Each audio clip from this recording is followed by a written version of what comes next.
What's going on, guys? It's Tyson here, and today we're talking about how to avoid gaining weight during Christmas time, because it's the holiday season. We've got about 6 weeks of enjoying ourselves, and this is when the things start to fall off the bandwagon. This is when we start to gain fat, and this is when the problem kicks in, because we wake up on, let's say, New Year's Day, and you go, holy shit, look what's going on down here. So we're going to avoid that. And if you guys stay all the way to the end, what I'm going to do is I'm going to show you an example week of what I do during Christmas, so that way you can copy the exact same thing and get some really good results. So there are 4 things that I like to cover when it comes to keeping the fat off during Christmas. Now, the first thing you need to focus on is making sure, this is pretty simple, but a lot of people stop, and it's you've got to keep exercising, you've got to keep moving the body. This is the time when things actually slow down, right? You've got a little bit more free time on the weekends. Work starts to slow down for most people. Some people it gets more hectic, but when these times slow down, this is when you have the opportunity to exercise and get your body moving more.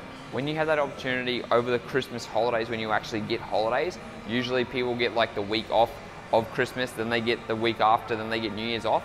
If you keep your body moving, if you're training hard, if you're doing your exercise and your cardio, it's going to be so much more beneficial for you to actually turn what you eat. Usually when you'll be having a little bit more foods, when you'll be overindulging, that food to be able to go to good energy source for you to be able to move more weight, for you to be able to exercise harder, for you to be able to burn more calories in general. So the first thing is to not stop exercising. I don't know why people do it. Yeah, they like to spend a little bit more time with family, but if you sit down, if you don't move, if you get lazy, then that is the most detrimental thing you can do, because then you will be putting on body fat. So don't stop exercising, make sure you increase it and keep the body moving at all times, especially when you've got the opportunity to move more, do it. Go and do a little bit more weight training, go and do some more high intensity training. Use this holiday time to ramp it up instead of drop it down. So first thing, exercise more. The second thing we want to talk about is incorporating a little bit more fasting. So because you're going to be going out more, I just actually recently had my client Christmas party on the weekend, and we all went nuts, right? We all had a good time, had some drinks, had some food, whatever it was. I didn't drink, but yeah, whatever it was, like everyone got to enjoy himself, and we didn't really think about it because a lot of my clients follow what I talk about, and it's doing fasting. So a lot of us fasted from Saturday over until Sunday, because in that way we're able to go and enjoy the food and not feel guilty about what we were going to eat, because we restricted the amount of calories. So when you incorporate more types of fasting into your diet, when you say, okay, if I'm going to go out for my Christmas work party on Saturday and you don't eat anything beforehand, it's like until from the day before, it's going to be less detrimental on your body. And what's going to happen is you're going to utilize those calories, because the body's going to absorb them, instead of going, oh, I've got too much, like, you know, if you, instead of you eating that day and then going out for Christmas dinner and then having the beers, instead of you saying, okay, I'm not going to eat the day before and I'm not going to eat the day of until I go to the Christmas party, then your body is more likely to not go over the amount of calories you would usually eat, and it's not going to be stored as body fat. So number 2 is to incorporate a little bit more fasting into your days, making sure that you do it around the times when you know you're going to eat more food. The third thing I'm going to talk about is still making sure you get in your lean sources of meats and your vegetables.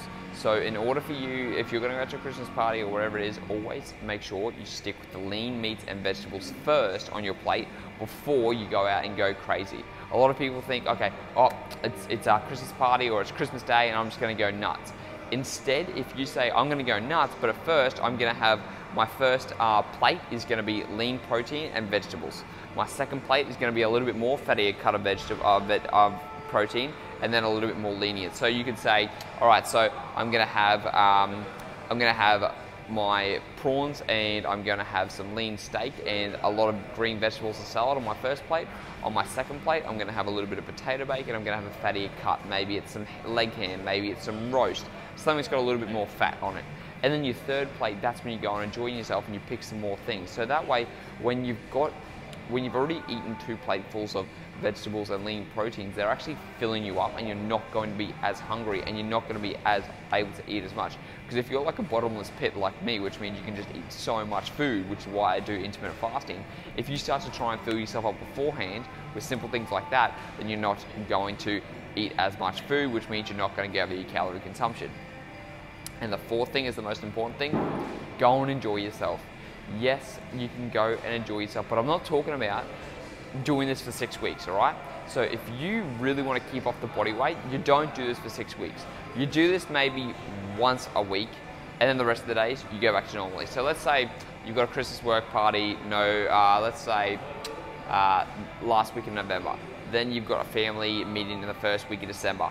Then the second week of December, you go out with some friends and family. Then the third week of December is going to be Christmas time, right? So on the 25th, you go and enjoy yourself on the 25th, not the 24th and the 26th and the 25th and the 27th and the 28th and the 29th, because when you keep going over and over and over again, that's where the fat gain happens. It doesn't happen. One day of eating is not going to make you fat. It's all those days combined together, and that's what's going to fuck you up in the long run. So go and enjoy yourself, but don't make this an everyday thing. So they're the 4 things I want to talk to you guys about. Now, here's an example week is what I want to talk to you about, is what I usually do, okay? So I've been doing this for like last 3 years when it comes to Christmas time. So if I know Christmas is going to be on a Monday this year, okay? So the week beforehand, this is exactly what I'm going to do. I'm going to reduce my calories every single day. I'm going to eat a lot less food than what I usually would. So if I'm eating 3,000 calories a day, I'm going to drop that down to about 2,500 calories a day. That way, at the end of the week, 500 times 7 is 3,500 calories, okay? That way I've got 3,500 calories saved up, you would say, that I've got for when I overeat. I'm still going to be in that deficit, okay? So then on Christmas Day, I've got 3,500 calories. Then I've also done a full 24-hour fast beforehand. So my 24-hour fast beforehand will be from Sunday at lunchtime until Monday at lunchtime this week. That means I'm going to be able to have another 3,500 calories on that day. So I've got 7,000 calories that I can consume on that one day, because I'm a bottomless pit, remember, I have 7,000 calories that I can try and shove my gob full and be fat and eat whatever I want, and I'm still not going to gain weight because I'm not going to go to that 7,000 calorie mark, because 7,000 calories is a lot. You watch people trying to do the 10,000 calorie challenge and they struggle with it. So if you try and do the 7,000 calorie challenge in one meal, it's going to be extremely hard. So making sure that on that day, I've fasted for 24 hours, I've got 3,500 calories saved up technically, then I've got 3,500 calories that I can consume on that day, and then I'm going to be able to go nuts on that one day, and that's it. Then I go back to normal on the 26th, and that's how I do it. And then on the Christmas day, I always make sure, first of all, I have my lean source of meat and protein. So it's always prawns first, because the family always has prawns. So it's prawns and it's lean cut of beef, and it's a whole lot of vegetables and salad. So I make sure my family has a lot of veggies and salad, and no, it's not cream and stuff on them. It's just completely raw veggies and salad. Make sure it fills me up. My second plate is to have a little bit of my mum's potato bake. I'll have some roast, and I'll have some roast pumpkin, roast carrots, a little bit more of the fattier stuff. Then on my third plate, I'll go for whatever I want, because roughly that's already been about 25 minutes of eating. There's already signals from my mind sending to my stomach telling me that my stomach's sending to my mind saying that I'm full. So I'm going to be already getting full from the fiber and the lean protein.